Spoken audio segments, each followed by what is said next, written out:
Welcome to another edition of Bleed Lows Podcast Live. I'm Alicia.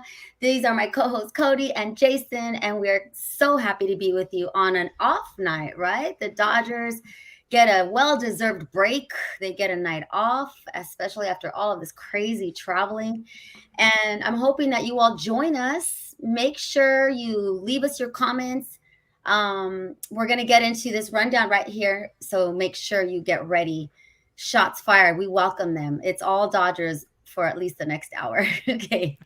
So I have to get into the business part of this. So bear with me. We got to pay some bills because Bet Online is your number one source for all of your sports betting needs this season, from baseball, golf, soccer, right to all the top fights in UFC, MMA, and boxing. Every stat, every matchup, and even live odds and spreads while the games are being played. When the game's over, head on over to our online casino and get in on a game of blackjack or poker and unwind with one of our over 150 slots games. So head to the website today to get in on the action. Use promo code BELIEVE, that's BLEAV, for your 50% free bet credit on your first deposit up to $250. Bet online, the game starts here. And yes, I needed those. I'm not going to apologize. So, hey, fellas, it's good to see you.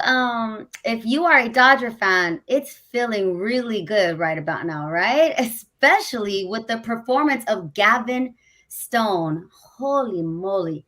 Gavin Stone, this kid, I mean, he's a young man. What presence, what command last night, throwing the first major league, well, out of his major league career, complete shutout, pitching 9 innings. I didn't believe it. I didn't think Day was gonna leave him in, but he did. 9 complete innings. What was like 0 walks, only allowed 4 hits, and I think it was 7 strikeouts. I got that right. I mean, Cody, what's Yes. going on with Gavin Stone? Yeah, I mean it's been a complete 180 compared to what happened last year. When we went into spring training in 2023, we heard two names for the starting rotation, and Bobby Miller was one. We saw him make his debut, big impactful arm for the Dodgers last season. Hasn't gotten off to the greatest start this year, battling some health issues. But I imagine he'll get straightened up sooner rather than later.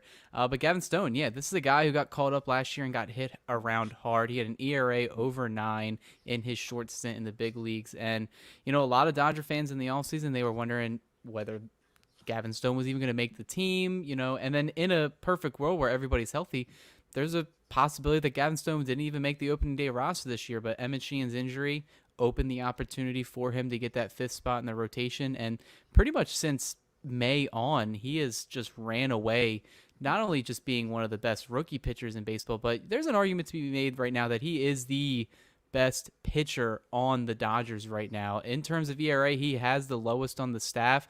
I know Tyler Glass now has the counting stats in innings pitched, strikeouts, FIP, all that interesting stuff there. But Gavin Stone, the thing that intrigues me about him is that he's just a pitcher's pitcher where he's not going to blow you away with some stuff. He's not going to focus on getting strikeouts. And the reason why out of all the pitchers on the team that can go, the full 9 innings, it was him because he'll pitch to contact. He has a 6-pitch mix, a lot of it getting weak contact. And with a team like the White Sox, which, they're the White Sox, obviously, out of all the teams in baseball, they are one of the sellers this year. And, they were trying to be aggressive on Stone, and he was just getting weak contact all night. And that's kind of been a theme over his last 10 starts. He's been going at least 6-7 innings every single start except for one. And I don't think it's going to stop anytime soon. And, we're going to start getting into some conversations where if Yamamoto is going to be out for the rest of the season and, the postseason started tomorrow, there's a case to be made that, Gavin Stone is definitely that game 2 starter. And, on one hand, I'm excited for that. But then last year I saw Bobby Miller kind of get thrown in that ring as well. So there is a little bit of, what we'll get into later in this episode, like with trades. And one thing I can guarantee is that there's no trade talk involving Gavin Stone anymore. I think he solidified his spot to stay on the roster. And, credit to him. I wrote an article a couple weeks ago going over everything that he went through this offseason, kind of getting healthy, gaining some weight, putting on some muscle, and just learning how to be a pitcher at this level. And last year he really only had 2 pitches to use, and that was his fastball and his changeup. And this year, he incorporated, a sinker. He's got like I said, a 6 pitch mix, and it's Yeah. definitely showing this year. He's got a changeup as well. I mean, he's got a nice bag of tricks, and as Dodger fans, we are so grateful. And Jason, I want to tap into something that Cody just mentioned. So Cody says Gavin Stone is the ace of the Dodgers pitching, but he also gave some respect. He put some respect on Glasnow's name. What is your opinion on that? Could they be co-aces of the Dodgers pitching squad? Sure, I don't think there's an actual ace on this staff, but right now, yeah. I mean, Gavin Stone is clearly making a run for that spot. I mean, if you look at the numbers, look, the guy has been the most pleasant. I don't know if I want to call him a surprise. I'm sure there's a lot of folks out there that really thought this was who he was going to be, but he really has been the most pleasant surprise and thing to watch in Dodger baseball this year. Obviously, there's a lot of exciting things about the Dodgers this year, but watching this guy do such a good job, such poise. I honestly get Greg Maddux vibes when he's up on that mound. There's a certain level of poise that he has. He knows where to put the ball. I mean, I know it sounds dumb and simplistic, but if you watch the guy, he positions it right where he wants that ball to land. Just like Cody said, he's not going to blow you away with 98, 100 miles per hour. Again, that's why I get the Greg Maddux vibes from a guy. I think he just looks like a professor up there, right? And he has total control when he's up there, and we hope he can keep it going. We need that from him. So you talk about stepping up, it's very much needed, because other than that, with Yamamoto out, and things are looking good right now. But going into the postseason, it is a younger staff. It does worry me a little bit. So we're hoping these guys can get into some high pressure games here and get ready for the postseason. I'm not looking far ahead, but not too far ahead. But no, I think right now, I guess he could be a co-ace, Alicia. I think that's the way I would probably put it. I agree with you, because I love Glasnow. Glasnow's got some good stuff, but Glasnow is what we expected him to be. He's shown this part of Glasnow, which he'll show you some of the best Cy Young stuff for a few weeks. Then he'll struggle a little bit, and so he'll have some of those ups and downs a little bit. This is who he is. So I don't think we're going to need to put so much pressure on Glasnow on our expectations that he's going to be this guy that's going to come out of here with a 2.3 ERA or 2.5 at the end of the season. That's not him. He's given us so far, halfway through the season, what I think we've been wanting out of him. And I think we're going to get more to come. So,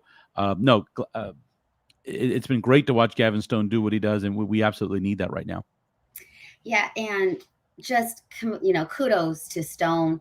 I was getting vibes. Well, Kershaw with his no-hitter against the Rockies, and then I guess I had to look this up. Walker Buehler pitched a shutout 2 years ago.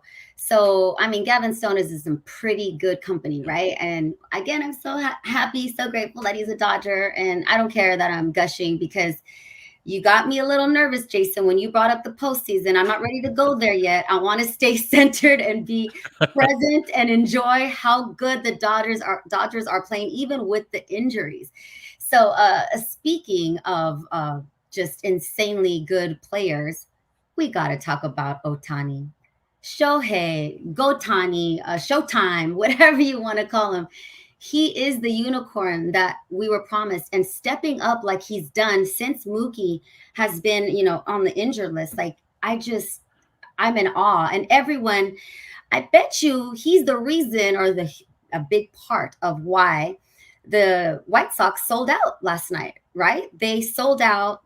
They're not doing very well, like you guys mentioned earlier, but yet the Dodgers come to town. I mean, Pantone wasn't even there, and they sold out. So, Ohtani, what is going on with our All-Star? It is All-Star voting right now, but before we get into that, I think we have to pay some more bills right now, because we got to talk All-Stars. I mean, Ohtani is leading the charge for the Dodgers. I'm very surprised, and we'll probably get into that a little bit later, that he isn't the lead vote getter in baseball right now. I think a lot of it has to do with the fact that he is a Dodger, and that to whatever anyone wants to think from other fan bases. But, Ohtani is doing exactly what the Dodgers signed him to do, and that was to be the best baseball player on the planet. And the fact that he was able to finally focus purely on one thing, and I get that what makes him the unicorn, what makes him special, is being able to pitch and hit. But it's like the debate we had, a couple months ago, where it was like, do they even want him to pitch anymore, with how of elite hitter he is right now, and you don't want to lose that in your lineup. And, I think just after Betts gets injured and he shifts straight to the leadoff spot, that's just shows, he's up for any challenge. It's nothing that he hasn't done before. He had around 70 career game or like 60 career games in the leadoff spot with the Angels. He hit pretty well in that position too. He's hit second, he's hit third, he's hit fourth. He's played in the outfield. He's been a DH. I don't think there's anything this guy can't do, but I think we were just waiting for Ohtani to finally kind of get hot. And technically in this month of June, it's his hottest month. It's his highest OPS as a Dodger. I believe yesterday was at 1.118, which is the highest of the year so far. He has a bunch of home runs this month. He's getting on base. I think before yesterday's game, since he shifted to the leadoff spot, he was batting, I believe, close to 500. And I think the thing that's separating him from years past that a lot of MLB insiders like Fabian Ardaya from The Athletic kind of pointed out was that his plate discipline is at like an all-time high right now. This is a guy who's super aggressive. He will strike out. He will swing and miss on some fastballs. But if you watch some of his at-bats and you're watching these games, watch his at-bats closely because he is taking some borderline pitches and he is destroying anything that is in the zone. And no matter what hitter you are, if you're Ohtani, Betts, Freeman, like if you're a good hitter and you have good plate discipline, you're going to get strikes to hit. And he's just the one guy you don't want to throw fastballs to or strikes to that are in the zone because he's going to destroy it. So honestly, but when it's all said and done, if he continues hitting like this and the way the National League is right now, I think he is going to be the first DH to win an MVP. And it's just to go another accolade to who he is, the unicorn, and there may not be another guy that does that. It's insane. It really is. And I really hope that Dodgers are enjoying this performance that Ohtani is providing us as fans. And Jason, I wanted to contribute to what Cody was just talking about. I mean, Ohtani is breaking Dodgers records and it's only June. I mean, what more can we ask of the guy, right? Yeah, no, he's been amazing. I mean, so far it's everything that we and a little bit more than we expect him to be behind. I'm not behind the plate, but beside the plate there, what he's doing, and so it's amazing there. Is he going to keep it up for the whole season? I mean, he showed us that he probably can. So we'll see. I mean, the guy is everything that we want him to be. I still would like to see him pitch. I still think that in order to earn the money, I'm one of those who believes that he needs to, from both sides, show us both the pitching. We paid for two players, essentially. Although I'm hearing some of these other players and some of the money that they may be asking at the end of this season is getting pretty close to what Ohtani is making on an annual basis, and they don't pitch. And so it's interesting where that's going. It's a whole nother topic, maybe for a future show. I mean, starters are worth quite a bit of money. I mean, you can't compare it to, well, these other players, they play defense and offense. Yeah, but it's not the same as a starter, right? A starting pitcher, an ace starting pitcher in this league could be worth $30 to $40 million in and of itself. And so I think he's worth that just as a pitcher alone. And I think he's worth that just as a hitter alone. I mean, he's showing that right now. And so we're getting our money's worth for what it is. And I tell folks, we're down several pitchers because I count Ohtani as an injury as well. He's on payroll as a pitcher. People forget that. He is on our payroll also as a pitcher. So we have a large staff of pitchers that are out right now that are on payroll, and the Dodgers are still 20 games or so above 500. Because, like you said, it is a popularity contest, but usually the way these things work, whatever team has the best record usually has the most players going to the All-Star game. So that's just what I've seen that is a common theme. So I'm not even going to get into my theory on, why the Dodgers, I mean, we should be well represented in this upcoming All-Star game. But let me get back to a few things. I noticed JR, he agreed with you, Jason, about Ohtani. He should be DH all the time. His pitching, we haven't even seen him start the pitching. It's just, we're waiting for that. I mean, that's almost just like we haven't even got to the meat and potatoes yet. What this Ohtani that we're seeing is literally the appetizer. Like, I can't wait for him to pitch as well. And also there was somebody else that wanted me to make sure I mentioned Dennis Gonzalez.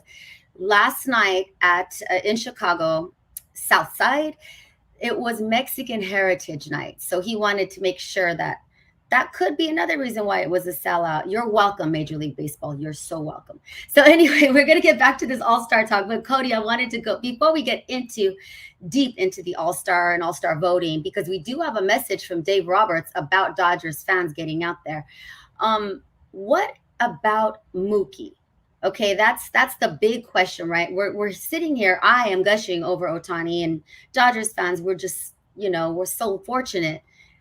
But I mean, with this leadoff home runs and him leading off and doing it exceptionally well, what are your opinions, fellas, about Mookie maybe going to number 2 and Ohtani staying at number 1? I know there's a little bit of controversy about that. What do you guys say?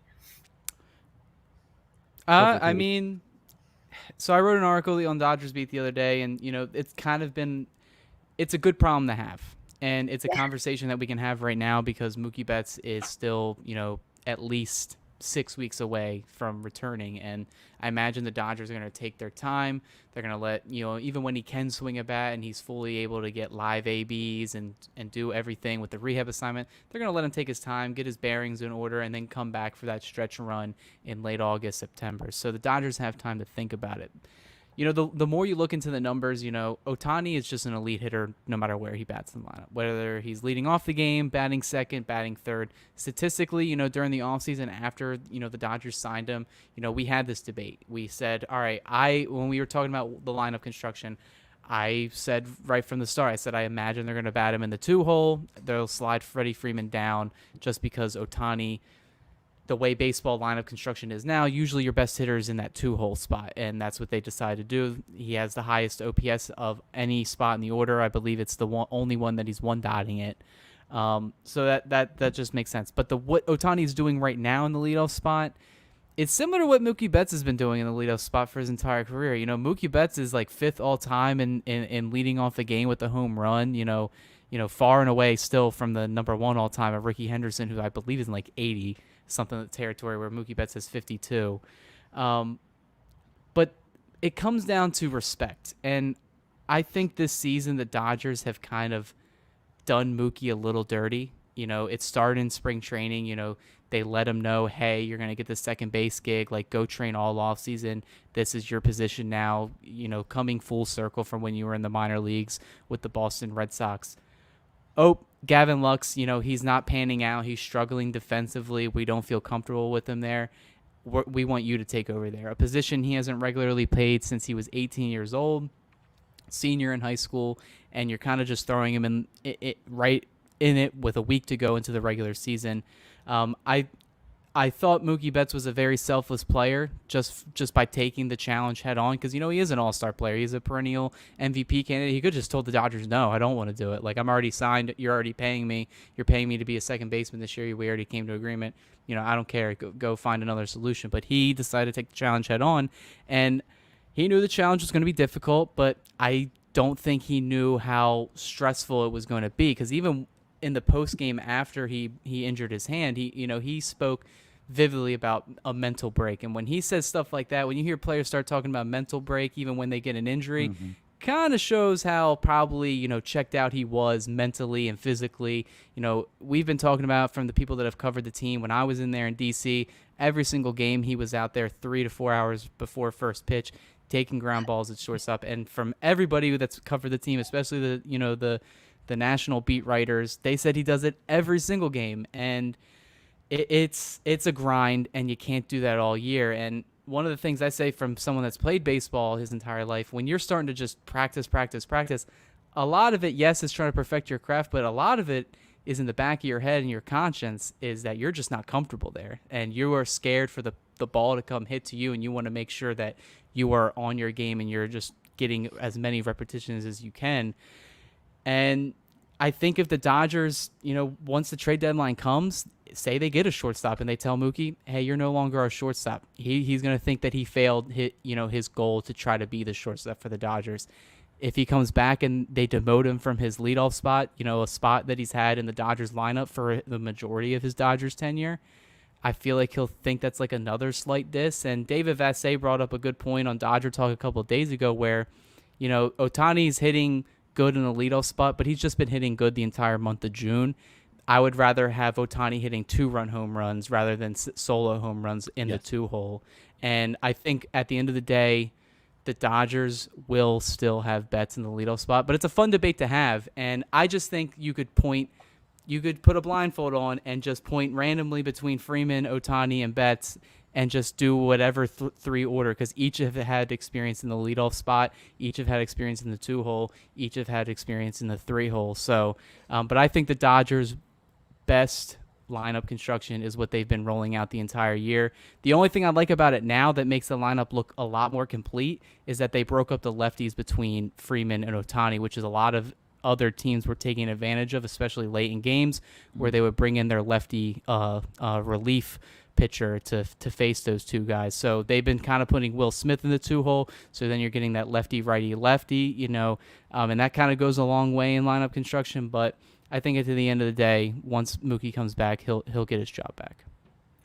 I mean, like you mentioned in the very beginning, it's a good problem to have, right, Jason? It's just like I agree with pretty much everything Cody said, but I also want to make sure that we don't mess with the winning streak. But you're right.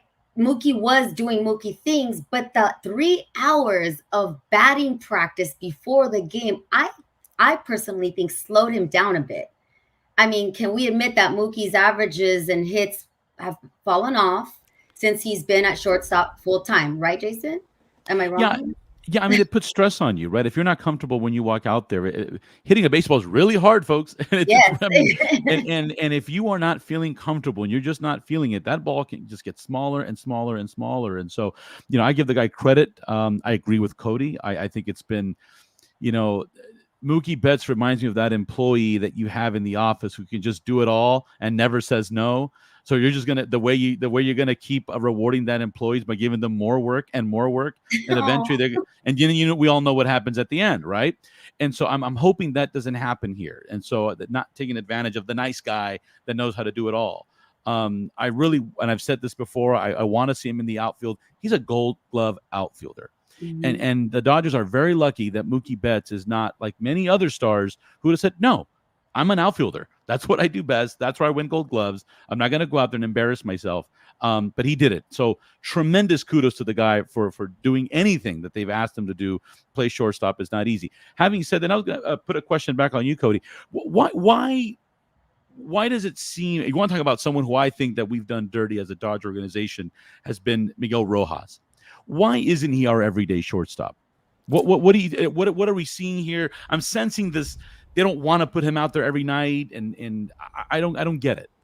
I'm starting to eat my words because, when I wrote my articles and when I've had this debate with, some of the other Dodger beat writers, my big thing was just because of his age, his age and his health. He is 35 years old. He recently was just on the Chris Rose rotation, and he was speaking to Chris Rose saying, he has battled injury histories, throughout his career, especially recently. A couple years ago, he had a wrist injury he had to get surgery on. This season, he's had a leg injury. Last year, he had a hip injury. And you guys know, like, once you get older, those things don't heal. It's just a chronic thing that's going to come up, and it's just you just trying your best in the off season, doing the proper workouts, doing the proper rehab, and just making sure that you are healthy for a full 162. Credit to Rojas. He has done every single thing to give him an opportunity to be the starting shortstop. He is hitting well. He is hitting way better than what he did last year. He had an OPS plus under 100, which is under league average. This year, I think it's at like 120. So he has been a very productive bat for the Dodgers. He's been a very productive bat in the bottom of the order. When he gets a hit, the Dodgers are undefeated. That's the stat that's going around right now. Miggy knows it too. So, I think it is a little weird that the Dodgers, he did mention in that interview with Chris Rose that the Dodgers really haven't had a communication on shortstop this year, which makes me think that they're still going to make a change. And I think it's because when they traded for Rojas, they initially wanted him to be that utility infielder. And that's what they were doing when they had Betts at shortstop and everybody was healthy. He was playing games at second, short, and third. And I think that's just how they see him right now. Whether he forces them to change, like other players have done, Andy Paz forcing their hand to stay on the roster. I think he can do that, but I think at the end of the day, I just still think the Dodgers are going to try to upgrade the shortstop position regardless. Because I think deep down they know the Mookie Betts experiment is done. I don't think they're going to move Gavin Lux back to that spot either, if he's even on the team in the second half.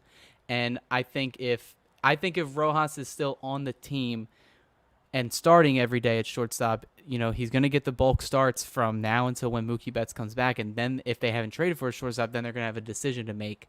And I just think Rojas is going to get into an inevitable slump, which is just the course of a 162-game season. But at his age, starting every day, it's a hard thing to do for even young players. How often do we see people start all 162 games? How often do we see them even start 140 games anymore? It's just not something that baseball does now. Every sport has that famous phrase, load management, and the Dodgers are kind of taking that, philosophy and things right now too. And, I agree with you. I think the more that he hits, the more, opportunities he should get. And I think he's going to have the next, several weeks to kind of prove the Dodgers wrong. But I think at the end of the day, the Dodgers have the advanced numbers that we don't, and they must see something that they know is going to, throw a wrench into the Rojas, plan as a starting shortstop. So, but the thing is, in the trade market, it's a very thin market, and even the shortstops that are available, like Bo Bichette, he's having a down year. Is it really an upgrade over a defensive wizard who's hitting, having his best career year hitting-wise? I'm not too sure at this moment. I mean, his leadership as well. I'm with you. I'm not sure if it's a diss, but to sum it up, can we just agree that the Dodgers are saving him, right? They're trying to get him to the end of the season, to the postseason, and that's what we need. So I understand it. I originally thought that their idea was that they were going to put Mookie Betts there for majority of the year, and then once the postseason started, they were going to move Mookie to second and Rojas to short. And I think that was what they were planning to do, because Rojas is just a defensive gem out there. There is not a single ball that can get by him, even at his age. And I've seen him do his glove work pregame, and it's a thing of beauty. Just the amount of work that he does, the small little things, it pays off completely. And I just feel like if he's still on this team, he will still make an impact. I see Dong Kim here agreeing with you, saying that after the Chris Rose interview, he thought Rojas was attempting to show the front office that he could be an everyday shortstop. So I'm just going to defer to the guys making the big bucks that this is their job. I'm hoping that they know what they're doing. But it is interesting, Cody, that you brought up, Rojas mentioned that there hasn't been an official, the communication about shortstop is lacking. So I'm kind of that. I didn't know that part. So kind of cringy right there. So yeah, maybe this is going to continue and help the communication amongst the Dodgers front office. I want to go back to Ohtani just because somebody brought it up here. The bat boy that saved Ohtani's life last night. Did you guys check that out? Sure did. I was like, whoa, I think we have that for you. Babyface, are we going to show that, or is that what we're looking at now? Yeah. So I just have the image. Okay. So if any of you missed what we're talking about, it's all over socials, but a ball boy caught a ball that was headed for the Dodgers dugout straight at Ohtani. So, and I think the caption was something like that ball boy had veins of ice. It was just so quick and so smooth, right, guys? I have a question. Did he catch that off the bounce, or was it a line drive? I didn't catch the game, which to the highlight or was that straight line drive into his? I think it was a line drive. I thought it was a line drive. It was straight. Wow, that's even more impressive. Okay, yeah. I wasn't sure if it was off a bounce or not. Look, I'm more disappointed that Shohei just gets out of the way, and this kid, he's like, he goes for it. Like, come on, dude, really? I mean, it was just funny, the reaction, right? It's all human reaction. I'm joking, but I thought that was great to see this billionaire ball player just, I'm not getting in the way of that, and this guy just boom, just snares it. What a great moment, right? So that was a lot of fun to watch. Yeah, sign him up, right? Let's send the Dodgers, one of the scouts, his way. Yeah. Never too young these days. No, I think he's got himself a new interpreter. Right. So we were gonna get into the All-Stars, but if you guys out there joining us tonight for our Bleed Los podcast, our live, if you're interested in going to the All-Star game, we have some information for you. Babyface? So I don't know if you guys were with us last week. We were talking about Autograph, it's a new company that we partner with. So they are actually doing a giveaway for the All Star Game and the Home Run Derby. So it's real easy to sign up. Just go ahead and download the Autograph app. You get it in the Google Play Store or the Apple iTunes, the Apple Store for all your downloads. To download Autograph, once you download it, go ahead and install it and use our code DB1 and you'll be in. And then basically all you do is what Autograph is you'll see a bunch of stories, Dodger stories that you're following, across many platforms now as is, right? So just go ahead and download it. You'll see all our stories, all the stories that Cody's posting, that Steve's posting. They all show up, all our YouTube videos, they all show up in this app. So you just go and you read them. And when you read them and view them, you collect coins. So with those coins is how you redeem, you enter these contests to redeem these prizes. So right now they're doing the All-Star Game giveaway. I believe it's like 100 coins. Basically, if you read about 5 articles, you've got those 100 coins. You submit it and you're entered, and that's it. That's all you got to do. And then they'll do a random drawing, and they'll select a winner. So it's pretty easy. It's pretty cool. Like I said, it's a great way to stay up to date with all Dodgers news, not just coming from us, but across from the Dodgers, MLB. Whoever's posting about Dodgers, you'll see it within this Autograph app. So highly recommended for you guys to go ahead and download it. And like I said, once you've downloaded, use our code DB1 and you're set to go. Nice. That's the Autograph app. Very cool. Thank you, Babyface. I want to go to the All-Star game. All right, we're going to keep this moving. Now let's get into it, because I was listening to some of the interviews after last night's game, and Dave Roberts had some interesting choice words for Dodgers fans. The All-Star voting was brought up, and how the first round of All-Star voting ended this morning. So picks back up soon, but it's Dodgers.com/vote. But he was calling out Dodger fans, not like in a kind of a sly way or like inferring. He was saying, Dodger fans, you need to get out there and vote, because I guess the leaders are right there in front of us. If you're watching this right now, the Bleed Los Live, Aaron Judge is leading the American League in voting, and Bryce Harper is leading the National League. And Ohtani does have over 1 million votes already, but he's not leading. That's how many other fan bases are voting. I kind of expect it with the Yankees fans and with the Phillies fans. It's also summer, and you're hiding in air conditioning on the East Coast. No offense, Cody. There's a lot going on here in Southern California, and that's my story, and I'm sticking to it. I think sometimes we need to be reminded that we need to do these kinds of things. I remember being excited for Justin Turner to get to the All-Stars. We need to get excited about all of our Dodgers that belong there. I don't think the Dodgers that should be there are going to make it. I mean, what were the numbers you fellas were throwing out earlier? I believe the only 3 right now that would, if voting ended today, it would be Freeman, Ohtani, and who was the third?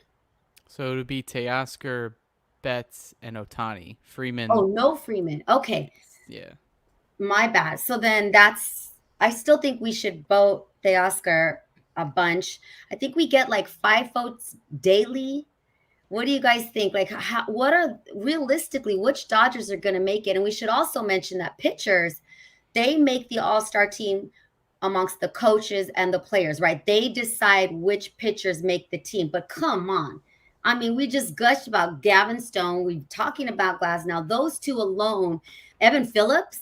I mean, those 3 Dodgers, I would love to see those pitchers. What say you, yay or nay?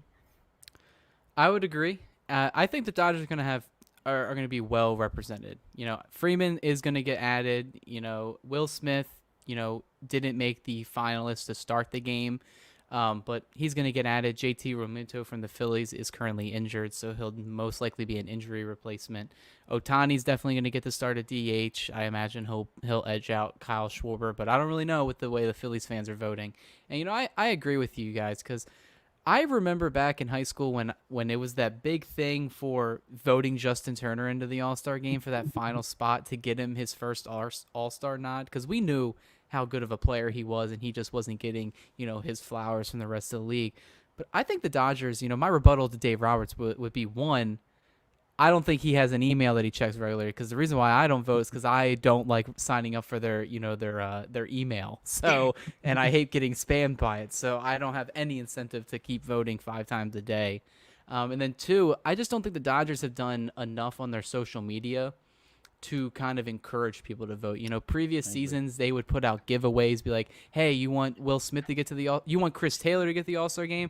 Well, vote this time, send us a screenshot, and then you'll be entered in to get a Chris Taylor signed jersey. Like, they don't do that anymore. And I was expecting them to kind of do it with Will Smith, but there was no post for that. So, hey, Cody. What? So they do that? They did, and in the last 2 days, they did a meet. So they and waited greet. too long. Yeah. They waited too long. Like yesterday, I saw that they were doing a meet and greet for like Will Smith and I think Teoscar. So, I mean, might have been a little bit late, right? But they did. I just think they dropped the ball just because I feel like if you look at other social media, for the other teams, specifically the Phillies, the way I think the All-Star voting goes, it's like what we said, it's a popularity contest. 2015, it was dominated by Royals fans. 2016, it was dominated by Cubs fans. 2017, it was dominated by Astro fans. And now we enter, this season, it's being dominated by Yankees and Phillies fans. And that's just kind of what it is. If you want my honest opinion on it, I think the All-Star game, the entire roster, should be decided by the coaches and the players. I don't think fans should have any input on it, but I understand why the MLB wants that, because they want fan interaction. And, if you're going to get the concrete, all-star team, I think the players and the coaches know the best. So, but I think the Dodgers are going to have plenty of guys there this year, especially in the, the pitching side of things.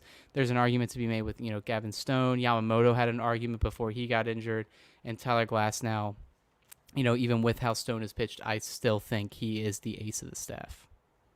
I don't know. I feel like we're the evil empire, and I'm just trying to embrace it, and that people just don't want to do nice things that even they've deserved as players. Am I wrong, Jason? I just don't have faith. And I really think that those fan bases you mentioned, the Yankees and the Phillies, again, they're inside in their air conditioning during the summer and then just probably voting. I mean, I don't know what you guys did today, but out here in Southern California, I went to the beach. I walked my dog twice. I've been outside all day. Sorry, not sorry, Jason. I'm still reflecting on the fact that Cody said that he was voting for Justin Turner while he was in high school. So I know, right? Let's feel old. I'm like, holy shit. I'm like, I'm all. Anyhow, you know who I was voting for in high school? Eric Karros. Anyhow, that's who I was voting for in high school. And no, but yeah, you know what I miss? You know what we were doing, Cody, in high school? We were voting with those old paper ballots. Who misses those paper ballots where you bubble it in? I love that. Bring that back. In fact, if the Dodgers want to do something different, bring the paper ballots back. I know it's a waste of paper. I know it's bad for the environment, all that stuff. But I miss the paper ballot where you punch it in. It was a lot of fun. Kids loved it. Anyways, whatever. Yeah, look. Yeah, look. LA fan, whether it's a Laker fan, a Dodger fan, whatever it is, they've never gotten excited about. Here's the one thing I've said about LA fans. We don't get excited easily. We just don't. And people are going to go, oh, what do you mean? We don't get as excited easily over things. That's never been our thing. And it's always very last minute. I feel like Shohei will pull ahead somehow, maybe. But I mean, if it's not too late. But that's just not our thing. We're not worried. I don't mean to sound cocky, but we're not worried about All-Stars. We're not worried about the All-Star weekend. We're just not as concerned about that.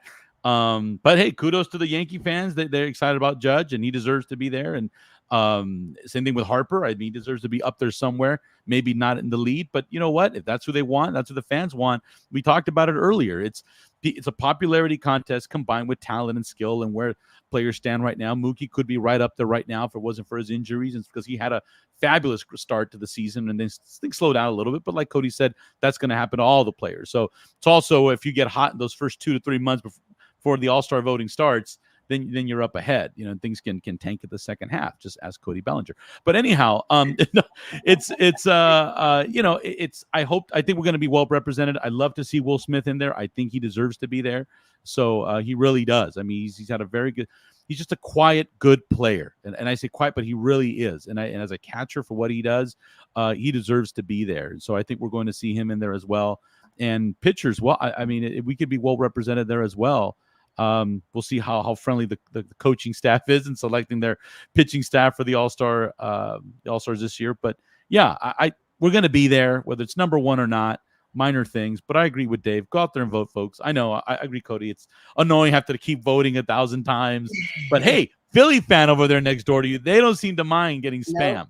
No. They have all the time, according to Alicia, to get spammed. They're taking it for the team, Cody. They're Right. getting that spam, and what you do is once voting's over, you just unsubscribe. So let them spam you now. Just delete, and then unsubscribe. That's what you do. That's right. I wanted to check. What about Kershaw? You know, I'm a big Kershaw. I'm like the president of his fan club. He just doesn't know it. So he had a little setback, or what would you guys call it? I say like a speed bump. I don't want to believe that it's something major when it was just announced that he has soreness and he was not going to pitch again for a while. What was it, a week? Would you like to tell us what the official story is on Cody? But again, I don't want to believe the worst. Yeah, I think it was just kind of general shoulder fatigue or soreness. They're going to give him an extended week off. Yeah. The way I would describe it is I think it was a necessary roadblock because I think, Roger and I were talking off air, saying, yeah, this guy's looking like he's trying to come back within like 5 weeks. And I was like, are we sure? I was like, he had a major shoulder injury and he's been rehabbing. Are we sure he's going to be coming back in like July? And I think the Dodgers want to take their time with him. And I think Kershaw just finally getting to throw a baseball against live hitters, he was probably a little amped, and he wants to be back more than anybody. He has something to prove, especially, we've talked time and time again how last postseason ended. If there's a guy that wants to rewrite his, his swan song, his story, it is Kershaw. And I do think eventually he will make an impact on this team. I just think the Dodgers would rather it be in mid to late August rather than July. And I think at his age, with his injury history and with the injury that he just had, him throwing for the first time, averaging around like 90 or 89 miles per hour, having that shoulder soreness. I threw on Sunday and I still feel it in my elbow and my shoulder. I'm 24. So I can only imagine what he's feeling right now, throwing for the first time against hitters, in almost a year since his surgery. So I thought it was just really fast how he got back to this point right now, and credit to him. But I think the Dodgers, like I said, just want to take their time with him, and I think just giving him an extended period of rest, because when he gets back, like when he's activated, if he is activated, he's not going to be getting every 5-day turns in the rotation. They are going to be load management with this bad boy all the way until October comes around, or you may only see like one Kershaw start a week until the last, to the end of the regular season, where he only maybe gets like, 5 or 6 starts, and then we cut the, curtain into October. So if the Dodgers want to do that, they have the, benefit of doing that because of the plethora of starting pitching options they do have, even with the injuries, to Walker Buehler, Bobby Miller, and Yamamoto. They still have a wide range of pitching depth. But Alicia, agree with you. I want to see Kershaw back. I'm a very big fan of his myself, and I just really think it would really make me happy for him to kind of dominate and then go into October fresh and actually make a big impact for this team. But time will tell. I like that. I like what you're saying, Cody. I'm feeling it. Jason, what say you? Are you panicking? Or are you one of these there are a lot of people out there who do not appreciate Kershaw, who just want him to be gone. And they're like rolling their eyes at this latest roadblock. But I heard a doctor on the radio. It was a sports radio show. I forget. Sorry. And the doctor was saying it's normal to have soreness when he's coming back from it. So do not panic. So I'm taking that side. What about you, Jason? I'm going to be honest with you, and I'm probably going to anger a lot of your fans and folks listening right now when I say this. I really don't care if he comes back or not. And I mean that. Right. Kershaw, to me, it's a done deal. It's a wrap. I really think he should have retired. Now, if you get him back and he's got something to give you, great. Nice job, kid. But at this point, we don't really need him. I think mentally, I'll be honest with you, they won't admit it, but I really, really believe behind the scenes, management, the powers that be behind closed doors, if he comes back, great. We'll sell some tickets. It'll be a nice little story. If he doesn't, that's fine too. They already have tons of pitchers. They're not. I don't think the Dodgers are planning right in their strategic planning from here to the rest. If this was a business, they're not planning with Kershaw in mind. He's a plus. If you get anything from the guy and he gives you some innings, and that's a plus. That's almost like you made a trade in August or so and you gain something. But if he doesn't, disappointing is Kershaw. Yeah, look, the guy's amazing, one of the best pitchers of all time. But we all know, and he would be the first one to tell you, his best days are behind him. I mean, that's just what it is. Wish the guy the best. I don't want to see him in pain. I agree with what Cody said. I think you said the same thing, Alicia. I mean, he has something to prove. He's a gamer. He's just a great professional. He's a great pitcher. And I think we'd love to see him get one more ring, even if he's not starting out there. I wouldn't mind seeing him in the bullpen. I'm one of the few folks who I think he'd be more productive coming out of the bullpen for us at this stage in his career.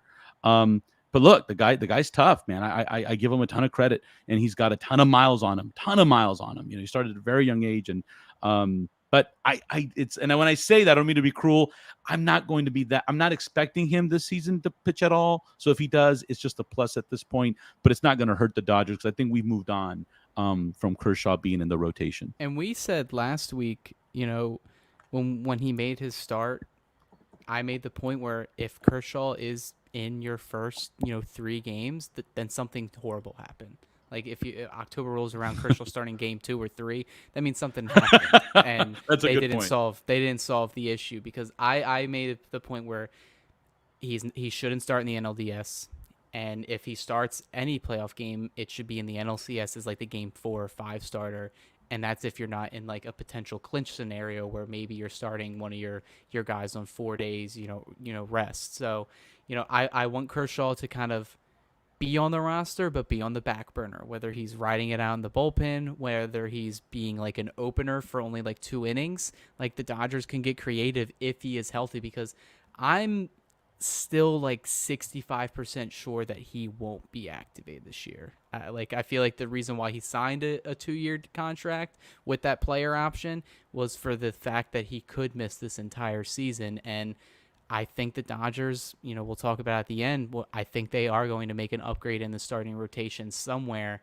And once you start adding another arm, Kershaw kind of fades out of the equation, because I agree with you, Jason. I think they signed Kershaw back for, legacy reasons, not for we need Kershaw back, And if you read the, Juan and I have been, talking about the book by Andy McCullough, The Last of His Kind, and there's a rift between Kershaw and the Dodgers that not many people know about, whether it's, personal beliefs, stuff that's happened behind the scenes, with certain trades, personalities, and kind of the way they think about baseball. So you're already not on your foundation's already starting to crack a little bit.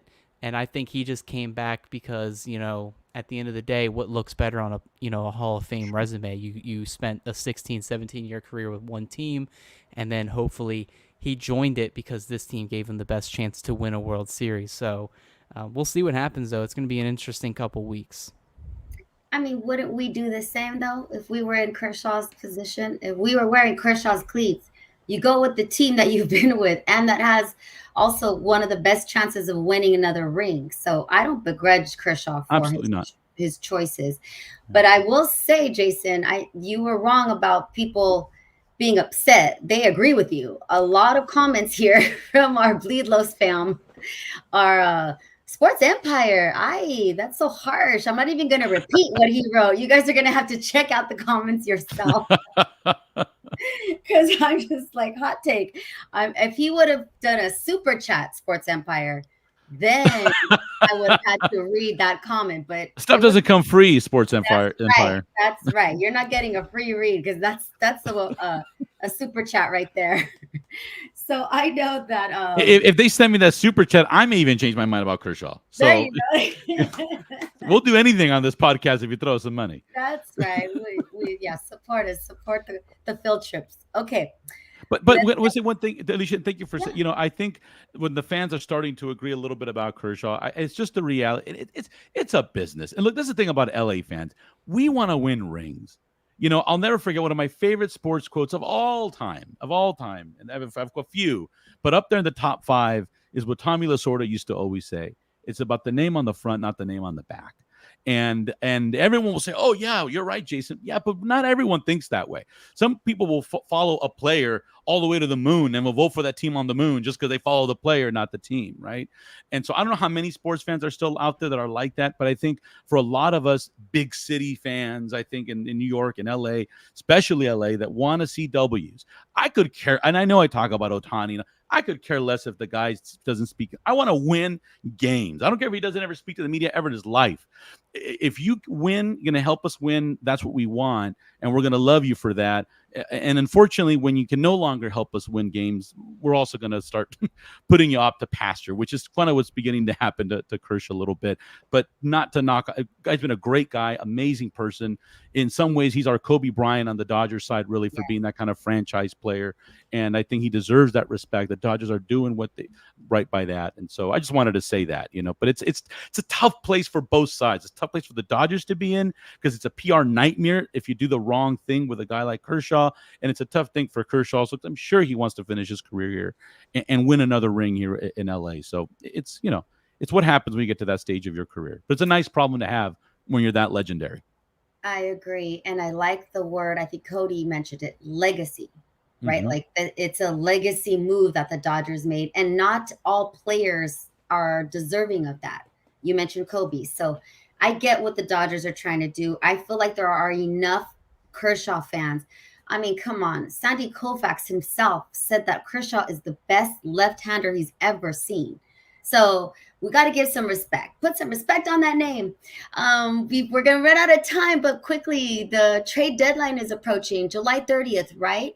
So I'm going to just quickly send it to Cody, then Jason. What do you think the Dodgers are going to do? And A or B, who would you like the Dodgers to bring in? All right, yeah. So, I mean, we saw what the Dodgers did this offseason. We saw the amount of money they spent. We saw the team they put together. But look at how quickly, stuff can fall apart. The bottom of their order is still a huge problem. They're hitting a little bit better now. Chris Taylor got on a little bit of a streak. Gavin Lux has gotten some hits here and there. And Miguel Rojas, who we've talked glowingly about in this episode, has kind of picked up his bat and picked up the bottom of that lineup. But, third base is a huge hole right now. Max Muncy has an oblique injury. I've been adamant saying oblique injuries can either take a couple weeks or it could take the entire season. And Max Muncy, I believe, just now started swinging a bat again. But with the way how sensitive those obliques are, it could just re-injure. It could just get aggravated again. It could still feel uncomfortable for him. So if he's out for the whole season, that's a huge problem for the Dodgers right there because they seem to do not have a clear solution. They've been doing the carousel between, Kevin Biggio, and they have an Andre Lipsius in the wings waiting, but they seem adamant about not calling him up yet. Shortstop is another problem. Rojas has been playing well, but can he sustain that for the entire season? Do you put Betts back there when he is activated in August? I'm not sure. And, the big question we had a couple months ago, was, the outfield seemed to be the issue, but now the outfield seems fine with Andy Paz kind of anchoring it down, Jason Hayward kind of getting upgraded. But I think the big question mark right now, and that's going to dictate what the Dodgers do this deadline, is Yamamoto. If I am under the assumption, and, we talked off air, I don't think he's coming back. I think Yamamoto, when they say strain in his rotator cuff, strain is just a fancy word for a tear. And it's similar to what Julio Urias had a couple years back, and it's similar to what Hyun-Jin Ryu had a couple years back. And the Dodgers kind of gave the same, fairy tale story as well, where they were trying to rest it up. Hopefully he comes back later in the season, and then unfortunately they go under the knife. I think the Dodgers, when you're looking at a career outlook, obviously they want to win this season, but they have this guy signed for, 12 seasons. They could opt to go have him just get under the knife, get it fixed now, and be ready for, sometime next year. I would hope that that doesn't happen. I hope maybe it is just a mild strain where he can just take a couple weeks off and then come back. But it's going to be something you're going to have to monitor. And if he is out for the rest of the season, I know Gavin Stone has been pitching well. I know Tyler Glasnow has been pitching well. They need a front-line starter to start playoff games. And I know there's a couple names. I wrote today that, Jim Bowden of The Athletic said that Skubal from the Tigers could be available if blown away by an offer. I've mentioned, Jack Flaherty as an option, but another name that's kind of been floating my boat right now is former Dodger Nathan Eovaldi. I think the Dodgers would benefit in taking advantage of the Rangers who are looking to shed payroll if they are out of contention, and he has a 2-year contract. And what has Eovaldi been? He's been he's actually been an above average regular season pitcher, but he's been nails in the playoffs. And I think that is something the Dodgers desperately need. They need someone that once, October turns, they need the best of the best, and Evaldi's been that guy. And if they want to put all their chips in one basket and get Skubal, I mean, he's a younger guy that's under 2.5 years of control, left-handed pitcher similar to Garrett Crochet. But, the Dodgers have the, prospect and major league talent capital to get a deal like that done. And I think the popular name is Bo Bichette. And interestingly enough, today he was asked by a reporter if he would be surprised if he was traded before the deadline. He said, nope, not at all. So that kind of just puts in my head that they're probably actively looking to get him, off the team now, even though they are hitting a little bit well. But if he has no intentions to re-sign with the Blue Jays, he may just get shipped off regardless. And the Dodgers could just buy low because he is not having a good year. But I still think you can never have too much pitching, and I think pitching wins ball games, especially in October. If you can have 3 starters that can shut down lineups, and especially a left-handed starter, that'll be, a plus, especially against a team like the Braves and the Phillies who have a lot of left-handed bats. Jason, do you want to double down on any of those, or is there someone else? Or I'll make it quick because I know we're running out of time, but I agree with everything Cody said. I'm just going to keep it simple. I really do. I mean, he's right. We need pitching. I'm not 100% comfortable. I'm not even 80% comfortable with our rotation. I think we absolutely do need a frontline starter. That would be number one priority for me, to be honest with you, over everything else is pitching. You can never have enough pitching. You are absolutely right, Cody. I would go all in on that, especially with the injuries they have. And like I keep telling folks, you got Mookie Betts, Freddie Freeman, and now Shohei Ohtani on the other side of 30. You got a window this big to start winning rings, and it starts now, not next year, not in 3 years, now. And so I think you need to go all in, whatever it takes. The last thing I'll say too is I would take a gamble on Bo Bichette. You're buying low risk, right? If the guy doesn't turn out, you didn't give up much. But there's a lot of upside there. A lot of upside if it does turn it around. Maybe a change in scenery. That and that's how old I am, Cody. I was a fan of his dad, Dante Bichette. So there you go. I don't know why we got to keep talking about it. Even though he's an angel. Sorry. Even though he was an angel. Some of the comments from our Bleed Los fam here. Double Down says no Bo, but there are others following that comment that do want Bo, like Douche is wild. Okay. Get Bo, put Miggy at third and Mookie at second. So a lot of people seem really invested in this trade talk, but I mean, do you expect the Dodgers to do, that, or do you expect some surprises? Because I feel like we still get surprised when the Dodgers do their thing. I expect. So there's a couple MLB insiders I look at. I look at David Vassay. He knows pretty much everything about Dodgerland. And if you're talking about league-wide insider, if Passan's saying something, I believe it. And Passan and everybody around that, like his circle, they expect the Dodgers to make a big move because it's like what Jason said. Mookie Betts, Freddie Freeman, Ohtani, all in their 30s. You have a very kind of like 4 to 5 year window of them actually in their prime, more or less kind of Ohtani 5-year window of him in his prime. And you have to take advantage of that. I know there's prospects that we love to hold dearly that we want to hold on to. I think for this season, next season, the year after that, I don't care what name you are throwing out there.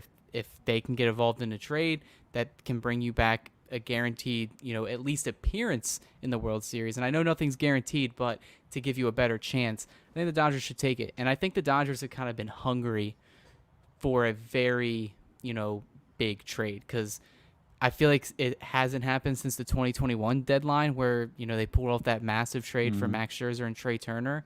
I think they need a trade like that. I think they need to do a 2-for-1, get like 2 players from, a team that's selling. Doesn't necessarily have to be, a bottom dweller team. Maybe put all of your good prospects to use if they're going to be blocked for the majors in this next handful of years. You got to use them. You got to use them to get deals done. And you got to go all in right now because you never know when this window's ever going to open up. Dodger fans, we've been blessed to have, this consistency of winning. It hasn't really been done in baseball often. We're rivaling the 90s Braves, but the 90s Braves made a mistake as well, where they only got one championship in that window. And I don't think the Dodgers want to be remembered that, because when I think of those, when I talk to people around me that think of those Braves teams, they don't think of them as the powerhouse that they were. And, Stan Kanston and Dodgers ownership, they share that same sentiment. They want rings, and you have to kind of go all out right now. Real quick, Dennis Gonzalez, what do you all think about Passan's take about Rosarena to the Dodgers? Get him. You think it's plausible? Yeah? I mean, maybe. All right. Yeah. There you go, Dennis. And that wasn't even a super chat. See, we're going to end it with that, with the trade talk. And just reminding Dodger fans to vote and to be present and enjoy this team that is just so good. And on pace, the Dodgers to win another 100 games. What is that, like 5 years in a row? I mean, 2020 doesn't count, but we are just so spoiled. We need those shirts, Roger. Babyface, I need a Dodger fans. #spoiled, something like that. Thank you all for joining and hanging out with us. Please join us next week. Tell a friend. Make sure you like and share and follow. And maybe next time we'll get some of those super chats in so we can have a field trip together. All right, you guys. Cody, thank you for hanging out. Jason, so good to see you guys. Go Dodgers. I'll be watching tomorrow as they take over San Francisco. And yes, Pantone is scheduled to be there. I believe Saturday there's going to be, when I was in San Francisco last month, there were a lot of Dodger fans. I can't even imagine what it's going to be like this weekend. So if you're going, lucky you, have fun and go Dodgers. Bye, guys.